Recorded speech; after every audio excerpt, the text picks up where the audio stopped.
नमस्कार दोस्तों, मेरा नाम है जितेश और स्वागत करता हूं दोस्तों आप सभी का आपके अपने चैनल उत्तर पाठशाला में। तो दोस्तों आज है 22 अगस्त और आज हम करने वाले हैं 22 अगस्त से रिलेटेड सभी करंट अफेयर्स का डीपली डिस्कशन जो आपके एग्जाम पर्पस से बहुत ज़्यादा इंपॉर्टेंट है। तो दोस्तों अगर आपको ये वीडियो पसंद आती है तो वीडियो को लाइक कीजिए, शेयर कीजिए और हमारे चैनल उत्तर पाठशाला को सब्सक्राइब कीजिए। आप बेल आइकॉन को जरूर प्रेस कीजिएगा दोस्तों, जिससे चैनल से रिलेटेड सभी नोटिफिकेशन आपको सबसे पहले मिल सकें। आप हमें ट्विटर, इंस्टाग्राम और फेसबुक पर भी फॉलो कर सकते हैं। हमारे सभी सोशल हैंडल्स के लिंक इस वीडियो के डिस्क्रिप्शन में दिए हुए हैं।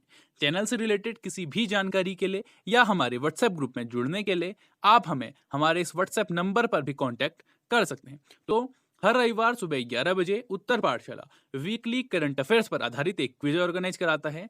तो कल यानी कि संडे को हम लोग करने वाले हैं 16 अगस्त से 22 अगस्त तक जो कुछ भी हमने करंट अफेयर में डिस्कशन किया है उसका हम क्विज के माध्यम से दोस्तों रिवीजन करेंगे। तो कल सुबह 11 बजे आप लोग उस क्विज का हिस्सा जरूर बनिएगा दोस्तों। तो चलिए दोस्तों शुरू करते हैं 22 अगस्त के करंट अफेयर्स के साथ। आज का पहला करंट अफेयर है, गूगल ने भारत में लोगों को नौकरी तलाशने में मदद करने के लिए कोरमो जॉब्स ऐप लॉन्च किया है दोस्तों। तो गूगल ने भारत में कोरमो जॉब्स नाम से अपनी रोजगार एप्लीकेशन लॉन्च की है।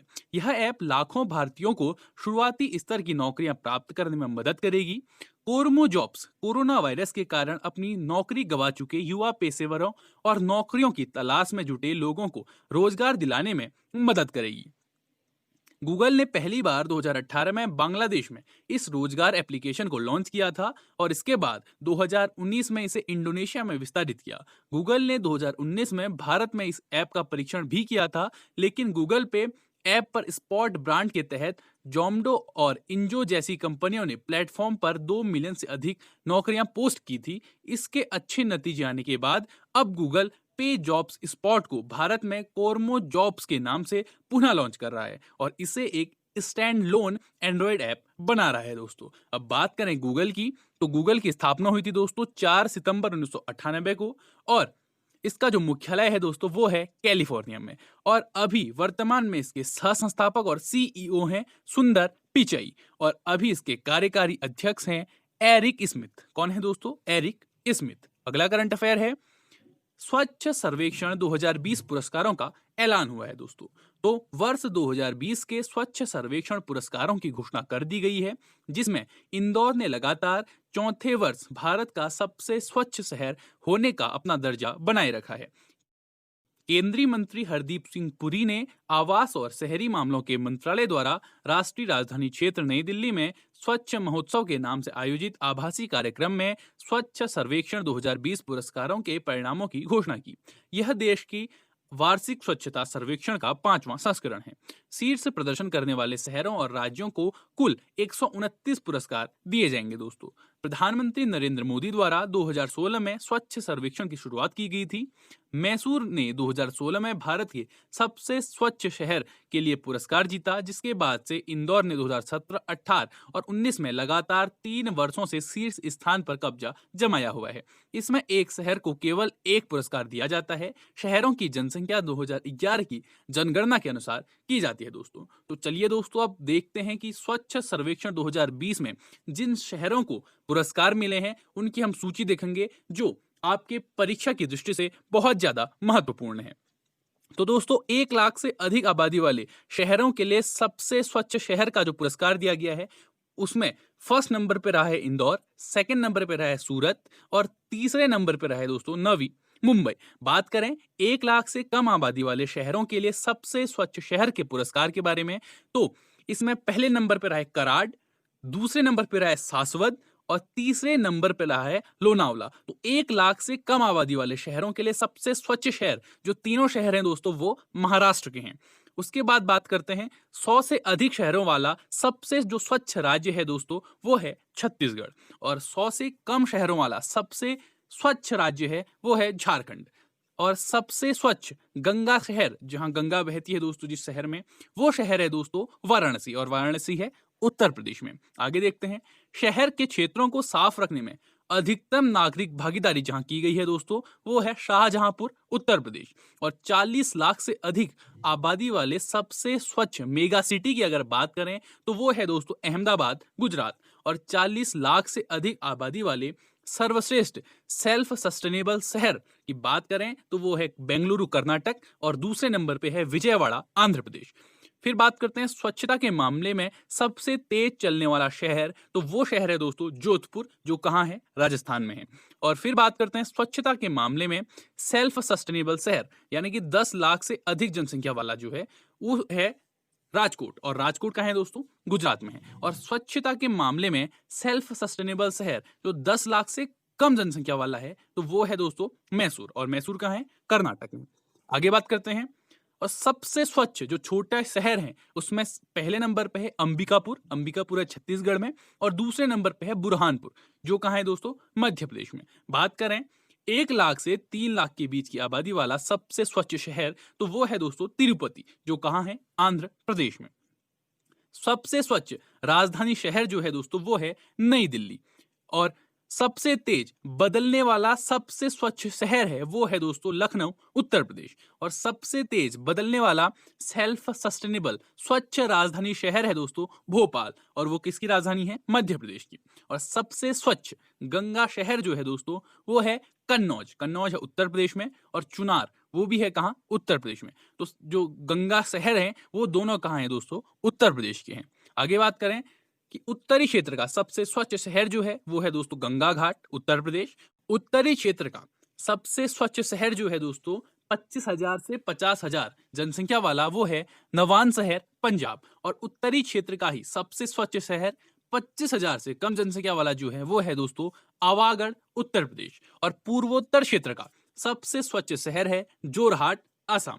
बात करें पूर्वोत्तर क्षेत्र का सबसे स्वच्छ शहर जो 25,000 से 50,000 जनसंख्या वाला है तो वो है दोस्तों मोकोकचुंग, नागालैंड। और बात करें पूर्वोत्तर क्षेत्र के ही सबसे स्वच्छ शहर जो 25,000 से कम जनसंख्या वाला है वो है दोस्तों जिरीबम, मणिपुर। और पूर्वी क्षेत्र के सबसे स्वच्छ शहर हैं धमतरी, उड़ीसा में है जो। उसके बाद आता है जसपुर नगर, छत्तीसगढ़। और उसके बाद आता है दोस्तों पाटन, गुजरात। आगे बात करें दक्षिण क्षेत्र का सबसे स्वच्छ शहर है दोस्तों पालमनेरु, जो कहाँ है दोस्तों, आंध्र प्रदेश में। उसके बाद है मेडचल, जो कहाँ है दोस्तों, तेलंगाना में। और तीसरे नंबर पे है दोस्तों पेरियापटना, जो कहाँ है दोस्तों, कर्नाटक में। उसके बाद अगर बात करें पश्चिमी क्षेत्र के सबसे स्वच्छ शहर की, तो उसमें पहले नंबर पे है रत्नागिरी, जो महाराष्ट्र का है, शिरडी जो भी महाराष्ट्र का है, और पनहाला जो कहाँ है, महाराष्ट्र में। तो पश्चिमी क्षेत्र के जो सबसे स्वच्छ शहर हैं वो तीनों शहर भी कहाँ के हैं दोस्तों, महाराष्ट्र के। और देश के सबसे स्वच्छ छावनियों की अगर हम बात करें तो उसमें पहले नंबर पे है जालंधर कैंट, दूसरे नंबर पे है दिल्ली कैंट, और तीसरे नंबर पे है मेरठ कैंट। स्वच्छता के प्रति नागरिकों के नेतृत्व में जागरूकता के लिए सम्मानित किया गया जो शहर है दोस्तों उसमें सबसे पहला शहर आता है उज्जैन, जो मध्य प्रदेश में है। उसके बाद आता है करीमनगर, जो तेलंगाना में है। और उसके बाद आता है दोस्तों सिहोरा, जो कहाँ है, मध्य प्रदेश में है। उसके बाद अगर हम बात करें दोस्तों स्वच्छता के प्रति नागरिकों के नेतृत्व में जागरूकता के लिए सम्मानित जो किया गया जो शहर है दोस्तों वो है उज्जैन, करीमनगर, सिहोरा, ये हम बात कर चुके हैं। उसके बाद अगर हम बात करें 100 से अधिक शहरों वाला सर्वश्रेष्ठ प्रदर्शन करने वाला राज्य, तो वो है दोस्तों महाराष्ट्र। और 100 से कम शहरों वाला सर्वश्रेष्ठ प्रदर्शन करने वाला राज्य वो है दोस्तों मध्य प्रदेश। तो ये थी दोस्तों उन विजेता शहरों की सूची जो जिसने स्वच्छता सर्वेक्षण 2020 में पुरस्कार अर्जित किए हैं, जो आपकी परीक्षा की दृष्टि से बहुत ज्यादा महत्वपूर्ण थे। अब बात करते हैं अपने नेक्स्ट करंट अफेयर की। नेक्स्ट करंट अफेयर है जनजातीय मामलों के मंत्री ने लॉन्च की है ट्राइफेड की ट्राई फूड परियोजना। तो जो जनजातीय मामलों के मंत्री यानी कि केंद्रीय जनजातीय मामलों के मंत्री अर्जुन मुंडा द्वारा जनजातीय मामलों के मंत्रालय के अंतर्गत आने वाले ट्राइफेड की ट्राई फूड परियोजना की तृतीय प्रसंस्करण केंद्रों का वर्चुअली लॉन्च किया गया है। ट्राई फूड परियोजना को महाराष्ट्र के रायगढ़ और छत्तीसगढ़ के जगदलपुर में शुरू किया गया है। इस परियोजना से जनजातीय उद्यमशीलता को बढ़ावा देने में मदद मिलेगी दोस्तों। खाद्य प्रसंस्करण मंत्रालय के सहयोग से जनजातीय मामलों के मंत्रालय ट्राइफेड द्वारा ट्राई फूड परियोजना को कार्यान्वित किया जा रहा है। इस परियोजना का लक्ष्य जनजातीय वन संग्रहकर्ताओं द्वारा संग्रहित माइनर फॉरेस्ट प्रोडक्शन MFP के बेहतर उपयोग एवं मूल्य वर्धन के जरिए जनजातियों की आय को बढ़ाना है। ट्राई फूड परियोजना को लक्ष्यों को प्राप्त करने के लिए 2 लघु वन उपज प्रसंस्करण इकाइयां स्थापित की जाएंगी दोस्तों। तो ट्राईफूड जो परियोजना है वो किसकी है दोस्तों? ट्राइफेड की है। बात करें ट्राइफेड की तो भारतीय जनजातीय सहकारी विपणन विकास परिषद ट्राइफेड की स्थापना वर्ष 1987 में हुई। यह राष्ट्रीय स्तर पर एक शीर्ष संगठन है जो जनजातीय कार्य मंत्रालय के प्रशासकीय नियंत्रण के अधीन कार्य करता है। ट्राइफेड का मुख्यालय दिल्ली में है और इसके 13 क्षेत्रीय कार्यालय हैं जो देश के विभिन्न स्थानों में स्थित हैं। बात करें इसके उद्देश्य की तो ट्राइफेड का प्रमुख उद्देश्य जनजातीय उत्पादों जैसे धातु कला, जनजातीय टेक्सटाइल, कुम्हारी, जनजातीय पेंटिंग, जिन पर जनजातीय लोग अपनी आय के एक बड़े भाग हेतु बहुत अधिक निर्भर हैं, के विपणन विकास द्वारा देश में जनजातीय लोगों का सामाजिक आर्थिक विकास करना है। ट्राइफेड जनजातियों को अपने उत्पाद बेचने में एक समन्वयक और सेवा प्रदाता के रूप में कार्य करता है। ट्राइफेड का उद्देश्य जनजातीय लोगों को जानकारी, उपकरण और सूचनाओं से सशक्त करना ताकि वे अपने कार्यों को अधिक क्रमबद्ध और वैज्ञानिक तरीके से कर सकें। इसमें जागरूकता, स्वयं सहायता समूहों की रचना और कोई खास कार्यकलाप करने के लिए प्रशिक्षण देकर जनजातीय लोगों का क्षमता निर्माण भी शामिल है। अगला करंट अफेयर है, संतोष गंगवार ने श्रम ब्यूरो के आधिकारिक लोगों का अनावरण किया है दोस्तों। तो श्रम और रोजगार राज्य मंत्री संतोष कुमार गंगवार ने श्रम ब्यूरो के आधिकारिक लोगों का अनावरण किया है। यह लोगो श्रम ब्यूरो के उन 3 लक्ष्यों यानी सटीकता, वैधता और विश्वसनीयता का भी प्रतिनिधित्व करता है जिसके लिए ब्यूरो प्रयासरत रहता है ताकि गुणवत्ता वाले डेटा का संग्रह किया जा सके। साथ ही यह भी दर्शाता है कि श्रम ब्यूरो एक डेटा आधारित संगठन है जो श्रमिकों और काम से संबंधित डेटा पर काम करता है। बात करें श्रम ब्यूरो के इस लोगो की तो श्रम ब्यूरो के लोगों में नीले रंग का चक्र एक चक्रदंत है जो काम का प्रतिनिधित्व करता है। नीला रंग बताता है कि ब्यूरो मेहनतकश कामगारों के साथ काम करता है। इसमें राष्ट्रीय ध्वज के रंगों से मेल खाते हुए एक तिरंगे वाला ग्राफ गेहूं के कानों के साथ ग्रामीण कृषि श्रम के फल को दर्शाता है। श्रम ब्यूरो श्रम और रोजगार मंत्रालय का एक संलग्न कार्यालय है जो अखिल भारतीय स्तर पर श्रम के विभिन्न पहलुओं पर आंकड़ों के संग्रह, संकलन, विश्लेषण और प्रसार में लगा हुआ है। अगला करंट अफेयर है, आतंकवाद के पीड़ितों की याद और श्रद्धांजलि देने के लिए अंतर्राष्ट्रीय दिवस मनाया गया है दोस्तों 21 अगस्त को। तो संयुक्त राष्ट्र द्वारा हर साल 21 अगस्त को international day of remembrance and tribute to the victims of terrorism यानी आतंकवाद के पीड़ितों की याद और श्रद्धांजलि देने का अंतर्राष्ट्रीय दिवस के रूप में मनाया जाता है। यह दिन दुनिया भर में आतंकवाद की वजह से घायल, मौत का शिकार हुए लोगों, पीड़ितों और प्रभावितों का सम्मान, समर्थन व सहायता देने के लिए मनाया जाता है। इस वर्ष तीसरा दिवस मनाया जा रहा है जो कई स्मारकों और महामारी से निपटने की प्रतिक्रिया पर केंद्रित होगा क्योंकि आतंकवाद के पीड़ितों को याद करने और उन्हें सम्मान देने के लिए समय निकालना बहुत ज्यादा महत्वपूर्ण है दोस्तों। पीड़ितों को उनके साथ हुए हादसे के बारे में बताने और लोगों को अपने बचने के अनुभव के बारे में बताने के लिए संयुक्त राष्ट्र महासचिव एंटोनियो गुटेरेस की भागीदारी में not forgotten stories of remembrance of victims of terrorism पर एक उच्च स्तरीय कार्यक्रम आयोजित किया जाएगा दोस्तों।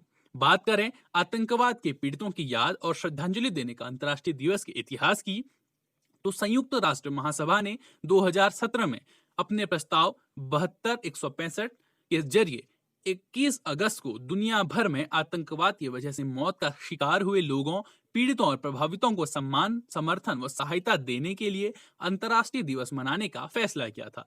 इस दिन को पहली बार 2018 में मनाया गया था। अगला करंट अफेयर है, वर्चुअली आयोजित किया गया संसद के स्पीकरों का 5वां विश्व सम्मेलन। तो जो संसद के स्पीकरों का जो 5वां विश्व सम्मेलन आयोजित किया गया दोस्तों वो वर्चुअली आयोजित किया गया है। संसद के अध्यक्षों के 5वें विश्व सम्मेलन 5th WCSP का आयोजन वर्चुअली किया गया है। जेनेवा के अंतर संसदीय संघ IPU और ऑस्ट्रिया की संसद ने संयुक्त रूप से संयुक्त राष्ट्र की सहायता से इस 2 दिवसीय सम्मेलन का आयोजन किया। यह सम्मेलन लोगों और पृथ्वी के लिए शांति और सतत विकास प्रदान करने के लिए parliamentary leadership for more effective multi terrorism के विषय पर आयोजित किया गया। तो दोस्तों 5th WCSP का जो थीम थी, विषय था, वो था parliamentary leadership for more effective multi terrorism. अब सम्मेलन बेहतर दुनिया के पुनर्निर्माण के लिए बहुपक्षवाद और अंतर्राष्ट्रीय सहयोग को मजबूत करने के मुख्य उद्देश्य के साथ आयोजित किया गया था। भारत की ओर से लोकसभा अध्यक्ष ओम बिरला ने सम्मेलन के उद्घाटन समारोह में हिस्सा लिया था। दोस्तों नेक्स्ट करंट अफेयर है, लक्ष्मी विलास बैंक ने इंस्टेंट खाता खोलने की सुविधा LVB डिजिगो को शुभारंभ किया है। दोस्तों तो लक्ष्मी विलास बैंक के ग्राहकों को इंस्टेंट बचत खाता खोलने में सक्षम बनाने के लिए एक नई डिजिटल सेवा LVB डिजिगो लॉन्च की है। बैंक की नई पहल से लोगों को वेबसाइट के माध्यम से जरूरी बैंकिंग सेवाओं का तुरंत लाभ मिलने की उम्मीद है। कोई भी लक्ष्मी डिजिगो ग्राहक अपने निकटतम LVB शाखा जाकर अपने लक्ष्मी डिजिगो खाते को बदलकर पूरी तरह से चुनिंदा नियमित खाता और चेकबुक, डेबिट कार्ड और अन्य सुविधाओं का लाभ उठा सकता है। बात करें लक्ष्मी विलास बैंक के मुख्यालय की, तो लक्ष्मी विलास बैंक का जो मुख्यालय है दोस्तों वो है चेन्नई में, और लक्ष्मी विलास बैंक के MD और CEO हैं S सुंदर। कौन है दोस्तों? S सुंदर। अगला करंट अफेयर है, RRVL ने विटालिक हेल्थ प्राइवेट लिमिटेड के मेजोरिटी इक्विटी हिस्सेदारी का अधिग्रहण कर लिया है। दोस्तों तो रिलायंस इंडस्ट्रीज लिमिटेड के पूर्ण स्वामित्व वाली सहायक company Reliance retail ventures limited ने चेन्नई स्थित विटालिक हेल्थ प्राइवेट लिमिटेड के साथ साथ इसकी सहायक कंपनियों में अधिकांश इक्विटी अधिग्रहण कर लिया है। यह कुल लेन देन लगभग 620 करोड़ रुपए का किया गया है। विटालिक हेल्थ प्रो लिमिटेड दवाइयों के डिस्ट्रीब्यूशन, सेल्स और बिजनेस सपोर्ट सर्विसेज का कारोबार में लगी हुई है, जबकि इसकी सहायक company online pharmacy platform Netmeds का संचालन करती है, जो ग्राहकों को फार्मासिस्ट से जोड़ती है और दवाओं, न्यूट्रिशनल हेल्थ के साथ साथ वेलनेस प्रोडक्ट्स की डोर स्टेप डिलीवरी मुहैया कराती है। रिलायंस रिटेल वेंचर्स लिमिटेड द्वारा किया गया निवेश वेटालिक हेल्थ की इक्विटी शेयर पूंजी में 60% की हिस्सेदारी का प्रतिनिधित्व करता है, जबकि इसकी सहायक कंपनियों जैसे Tresara health private limited, Netmeds marketplace limited और Dadha pharma distribution private limited के 100% प्रत्यक्ष इक्विटी स्वामित्व किया है। यह निवेश RRVL की किफायती स्वास्थ्य देखभाल उत्पादों और सेवाओं को प्रदान करने की क्षमता को सुधार करेगा। बात करें नेटमेट्स के संस्थापक और CEO की, तो वो हैं दोस्तों प्रदीप दाधा। नेक्स्ट करंट अफेयर है, British tennis star Angela Buxton का निधन हो गया है। दोस्तों तो ये थी British tennis star Angela Buxton, जिनका निधन हो गया है। तो पूर्व ब्रिटिश टेनिस खिलाड़ी, 2 बार की ग्रैंड स्लैम डबल्स चैंपियन और समानता अधिकार के समर्थक एंजेला बक्सटन का निधन हो गया है। बक्सटन ने 1956 में रोलैंड गैरोस और विंबलडन दोनों में एल्थिया गिब्सन के साथ महिला डबल जीता। बक्सटन विंबलडन 1956 में सिंगल फाइनल में पहुंच गई, लेकिन उन्हें उसमें अमेरिकी सर्ली फ्राई से हार का सामना करना पड़ा था। दोस्तों तो British tennis star Angela Buxton का निधन हो गया है। अब बात करते हैं 22 अगस्त की इतिहास की महत्वपूर्ण घटनाओं के बारे में। तो दोस्तों 22 अगस्त 1639 को ब्रिटिश ईस्ट इंडिया कंपनी ने तमिलनाडु की राजधानी चेन्नई, तत्कालीन मद्रास की स्थापना की थी। 22 अगस्त 1848 को अमेरिका ने न्यू मैक्सिको पर कब्जा किया था। 22 अगस्त 1849 को ऑस्ट्रिया ने इटली के शहर वेनिस पर चालक रहित गुब्बारों से इतिहास का पहला हवाई हमला किया था। 22 अगस्त 1921 को राष्ट्रपिता महात्मा गांधी ने विदेशी वस्त्रों की होली जलाई थी। 22 अगस्त 1944 को अमेरिका, ब्रिटेन, रूस और चीन ने प्रतिनिधियों ने संयुक्त राष्ट्र के गठन की योजनाओं को लेकर मुलाकात की थी। 22 अगस्त 2007 को अंतर्राष्ट्रीय अंतरिक्ष स्टेशन की मरम्मत के लिए 2 सप्ताह के मिशन पर गया अंतरिक्ष यान एंडेवर फ्लोरिडा में कैनेडी स्पेस सेंटर पर सुरक्षित उतरा था। दोस्तों और 22 अगस्त 2018 को ही राही सरनोबत 25 मीटर पिस्टल निशानेबाजी में स्वर्णिम सफलता हासिल कर एशियाई खेलों की निशानेबाजी स्पर्धा में स्वर्ण पदक जीतने वाली पहली भारतीय महिला बनी थी। दोस्तों तो ये थी 22 अगस्त की कुछ इतिहास की महत्वपूर्ण घटनाएं। अब बात करते हैं पिछली वीडियो के क्वेश्चन के बारे में। हमारी पिछली वीडियो का क्वेश्चन था, हाल में किसे मेघालय का नया राज्यपाल नियुक्त किया गया है? तो इसका सही आंसर था दोस्तों answer number C, Satyapal Malik. तो जी हाँ दोस्तों, हाल में सत्यपाल मलिक को मेघालय का नया राज्यपाल नियुक्त किया गया है। और इसके सही आंसर देने वालों के नाम हैं ज्योति भट्ट, साक्षी आर्या, अभिषेक दंगी, अंजलि पंत। अब बात करते हैं आज की वीडियो के क्वेश्चन की। हमारी आज की वीडियो का क्वेश्चन है, हाल में भारतीय अक्षय ऊर्जा दिवस कब मनाया गया है? आपके ऑप्शन हैं 19 अगस्त, 20 अगस्त, 21 अगस्त या 22 अगस्त। आपको इसका आंसर दोस्तों हमारे कमेंट बॉक्स में कमेंट करना है। दोस्तों तो दोस्तों जैसा कि आपको पता है कल सुबह 11 बजे हम करने वाले हैं 16 अगस्त से 22 अगस्त तक करंट अफेयर्स के रिवीजन पर आधारित एक वीकली करंट अफेयर्स क्विज। तो सुबह 11 बजे हम आपके सामने होंगे टॉप 50 एमसीक्यू के साथ। तो आप सभी लोग सुबह 11 बजे वीकली करंट अफेयर्स के उस क्विज में हिस्सा जरूर लीजिएगा दोस्तों। आई होप दोस्तों आपको वीडियो पसंद आई होगी। आपको वीडियो कैसी लगी वो आप हमें कमेंट बॉक्स में कमेंट करके जरूर बताइएगा दोस्तों। अगर आपके हमें कोई सुझाव हैं तो अपने सुझाव हमें हमारे कमेंट बॉक्स में जरूर बताइएगा दोस्तों। That's all for today. Thank you till next video.